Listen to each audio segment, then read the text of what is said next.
शुभ संध्या। यदि आपको याद हो तो एमएसपी या न्यूनतम समर्थन मूल्य 3 साल पहले के एंटी फार्म बिल प्रदर्शन के प्रमुख स्तंभों में से एक के रूप में स्थापित किया गया था और आज दुर्भाग्यवश यह प्रदर्शनकारियों की प्रमुख मांग है। मुझे आपको एक संक्षिप्त पृष्ठभूमि देने दीजिए क्योंकि यह महत्वपूर्ण है। एमएसपी की अवधारणा 1960 के दशक में उत्पन्न हुई थी जब हम एक खाद्यान्न की कमी वाला देश थे, अपने आप को खिला पाने में असमर्थ थे और तीसरे दर्जे के अमेरिकी गेहूं के आयात पर निर्भर थे। बोरलॉग के उच्च उपज देने वाले बीजों और हरित क्रांति के आगमन के साथ सब कुछ बदल गया, लेकिन क्योंकि एमएसपी स्वीकृत लूट को प्रोत्साहित करता है इसलिए यह जारी रहा है दशकों पर दशकों से। मुझे इस स्वीकृत लूट पर थोड़ा विस्तार से बताने दीजिए। क्या आपको पता है केवल 6% भारतीय किसान ही एमएसपी से लाभान्वित होते हैं? यह अवधारणा स्वतंत्र बाजार और स्थिर अर्थशास्त्र के प्रतिकूल है। तर्क बताता है कि जिस क्षण राज्य किसी भी कृषि उत्पाद का एमएसपी तय करता है, यह अन्य उत्पादों की कीमत पर उस विशेष कृषि उत्पाद के अत्यधिक उत्पादन की ओर ले जाता है। और यही कुछ ऐसा हुआ है। एमएसपी के कारण गेहूं और चावल पर पंजाब सिर्फ इन्हीं अनाजों की खेती करता है। सरकार केवल इन्हीं अनाजों को खरीदती है और हमारे गोदाम केवल इन्हीं अनाजों से भरे पड़े हैं, भरे और सड़ रहे हैं, जिनमें से लगभग 30% बर्बाद हो जाते हैं क्योंकि सरकारी खरीद इसकी जरूरतों से कहीं अधिक है, जो केवल पीडीएस और बफर स्टॉक रखरखाव के लिए है। हमारी खाद्यान्न के लिए बफर स्टॉक की आवश्यकता केवल 20 मिलियन टन है, जबकि हमने अपने गोदामों में 4 गुना ज्यादा स्टॉक कर रखा है। वास्तव में 2020 की शुरुआत में सरकार ने खाद्यान्न के 60 मिलियन टन से अधिक का अतिरिक्त स्टॉक किया था और क्योंकि हमने कभी भी निजी खिलाड़ियों को अत्याधुनिक गोदाम बनाने में शामिल नहीं किया, जैसा कि हम पुरानी नम खराब स्टोरेज सुविधाओं के साथ करते हैं, कोविड की शुरुआत में जब हमें अपने खाद्यान्न को जरूरतमंद और गरीबों को वितरित करने की आवश्यकता थी, तो सरकार द्वारा रखे गए 6 मिलियन टन गेहूं और 1.1 मिलियन टन चावल को तुरंत जारी नहीं किया जा सका। एक प्रशासनिक परिभाषा जिसका अर्थ है कि खाद्यान्न घटिया है, आंशिक रूप से खराब है या पूरी तरह से क्षतिग्रस्त है। इस बीच खाद्य निगम पर 3 लाख करोड़ का कर्ज है। अचिंतित सरकार इन खाद्यान्नों को प्राप्त करने के लिए एमएसपी को घटाने के बजाय पिछले वर्ष से वास्तव में इसे बढ़ा दिया है और वे इस पर गर्व कर रहे हैं। 2125 रुपये प्रति क्विंटल के मुकाबले पिछले वर्ष का एमएसपी 2015 रुपये प्रति क्विंटल था। किसानों और उनके बिचौलियों और राजनीतिक वोट बैंकों को खुश करने के लिए साल दर साल एमएसपी बढ़ने और खरीदा गया अनाज एफसीआई गोदामों में सड़ने और अखाद्य हो जाने के कारण निजी कंपनियों को राज्य के अलावा अन्य स्रोतों से अनाज खरीदना सस्ता लगता है, यहां तक कि वे इसे विदेशों से आयात भी करते हैं। 2017 में भारत ने 50 लाख टन गेहूं का आयात किया। इस साल उसकी रूस से 80 लाख टन आयात करने की योजना है। याद रखें, एमएसपी बढ़ने के साथ श्रृंखला में जुड़ी हुई प्रत्येक वस्तु की लागत भी बढ़ जाती है। बीज से लेकर उत्पादन तक, खुदरा तक मुद्रास्फीति को बढ़ावा दे रहा है और जब कोई एमएसपी उत्पाद नहीं खरीदता है तो इसकी गुणवत्ता प्रभावित होती है। यह बिना कहे बताया जा सकता है कि जो उत्पाद कोई नहीं चाहता, उसे जमा करने से पर्यावरणीय हानि अत्यधिक होती है। क्या आप जानते हैं कि अगर सभी कृषि उपज के लिए एमएसपी की गारंटी दी जाए तो सरकार को लगभग 16 लाख करोड़ रुपए खर्च करने होंगे। यह हमारे वार्षिक बजट का 1/3 से भी अधिक है। लेकिन क्या आप जानते हैं कि असली त्रासदी क्या है? एमएसपी का निर्धारण, यह तय करना कि हर साल किसी खाद्यान्न के लिए एमएसपी क्या होगा।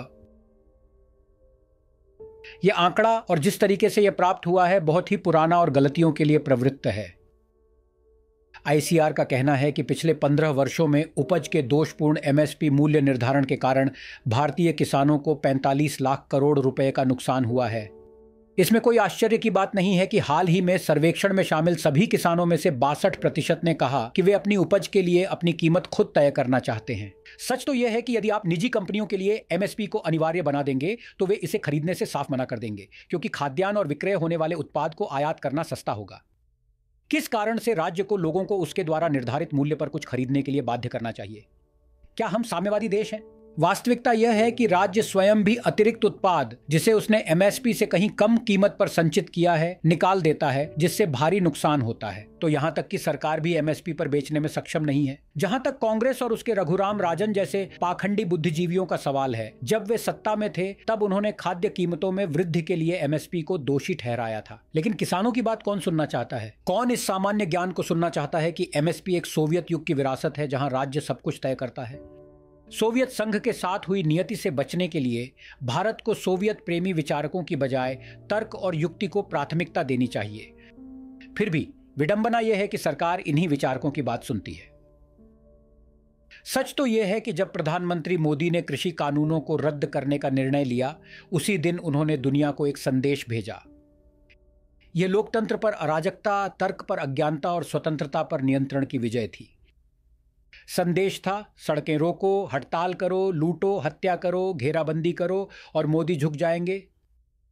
और उस दिन के बाद से सरकार, जिसे झुकने के लिए कहा गया था, रेंग रही है। प्रधानमंत्री जी ने कहा कि उन्होंने राष्ट्र की खातिर कृषि कानूनों को रद्द कर दिया है। कौन सा देश प्रधानमंत्री जी? वह देश जिसके 20 करोड़ किसानों में से 92% ये सुधार चाहते हैं, जिसके 94% किसान एमएसपी का लाभ भी नहीं उठाते, जिसके 60% कृषि उपज एपीएमसी के माध्यम से नहीं जाती है। अंततः सड़क वीटो ने सुधारों को पराजित कर दिया। और यह बहुत ही दुखद था, क्योंकि अगर कोई ऐसा क्षेत्र था जहां हमें तत्काल सुधारों की आवश्यकता थी तो वह कृषि था, जो हमारे सकल घरेलू उत्पाद में केवल 13% का योगदान देता है। और फिर भी सभी भारतीय परिवारों में से 82% इस पर निर्भर हैं। हमारी 515 मिलियन मजबूत श्रम शक्ति का 44% इसमें शामिल है। पश्चिम में यह बमुश्किल 2 से 3% है।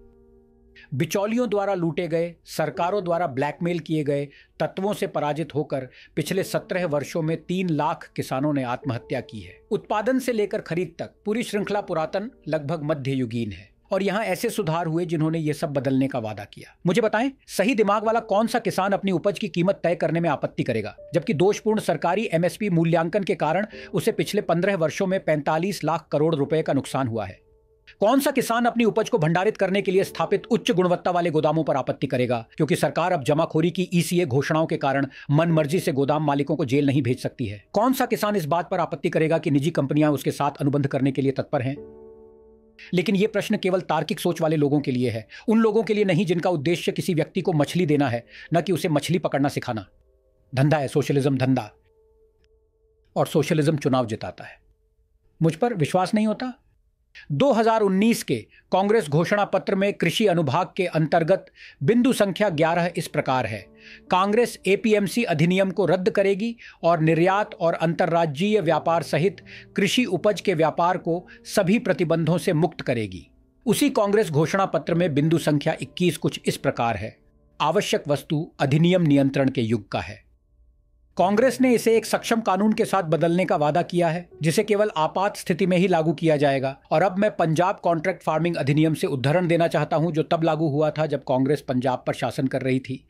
इस अधिनियम का उद्देश्य अनुबंध खेती के माध्यम से कृषि उपज के बेहतर विपणन और अनुबंध खेती के लिए प्रभावी बुनियादी ढांचे की स्थापना करना है। मोदी द्वारा लाए गए 3 कृषि कानूनों ने बिल्कुल वैसा ही किया जैसा कांग्रेस ने वादा किया था या पहले से ही लागू कर रही थी, सिवाय इसके कि मोदी ने एपीएमसी को निरस्त नहीं किया था और कांग्रेस ऐसा चाहती थी, लेकिन किसानों को एपीएमसी के माध्यम से जाने या न जाने का विकल्प दिया था। फिर भी कांग्रेस और बिचौलियों ने विरोध किया और फिर भी मोदी झुक गए।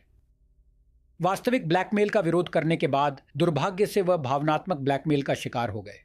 इस क्षेत्र में भावनात्मक ब्लैकमेल के आगे झुकना आसान है, क्योंकि सच कहा जाए तो हम सभी दशकों से मनोज कुमार के गाने जैसे मेरे देश की धरती सोना उगले उगले हीरे मोती से इस हद तक प्रभावित हुए हैं कि हमने कृषि क्षेत्र को किसी अन्य आर्थिक क्षेत्र के रूप में मानना बंद कर दिया है। सोना उगलते उगलते न जाने कितने लाखों किसान शहीद हो गए। विडंबना यह है कि जिन किसानों की इस खेल में हिस्सेदारी है, वे ही सिर्फ इसे एक अन्य क्षेत्र के रूप में देखते हैं। और जैसा कि मैंने पहले उल्लेख किया है, हाल ही में सर्वेक्षण में शामिल किसानों में से 62% ने कहा कि वे दोषपूर्ण एमएसपी मूल्यांकन के कारण नुकसान झेलने के बाद अपनी उपज का मूल्य स्वयं निर्धारित करना चाहते हैं। सर्वेक्षण में शामिल 48% किसानों ने कहा कि वे नहीं चाहते कि उनकी अगली पीढ़ी खेती करे। इसलिए मनोज कुमार के गाने सुनकर आंखों में आंसू भरकर हमने किसानों को खराब तरीके से प्रबंधित, कम भुगतान, बड़े पैमाने पर भ्रष्ट, बुरी तरह से बीमाकृत, आदिम रूप से उपकरण युक्त, पर्यावरण को नुकसान पहुंचाने वाले, अवैज्ञानिक रूप से चलने वाले ऋणग्रस्त क्षेत्र के दुष्चक्र में धकेल दिया है, जो कि हमारी 515 मिलियन मजबूत श्रम शक्ति में से 44% को रोजगार देता है और फिर भी हमारे सकल घरेलू उत्पाद में केवल 13% का योगदान देता है। इन सभी कृषि सुधारों को निरस्त करना बिचौलिए के लिए एक छोटा कदम था, समाजवाद के लिए एक बड़ी छलांग थी। और एमएसपी की गारंटी देने का मतलब है कि हम फिर से बड़ी छलांग लगाने जा रहे हैं।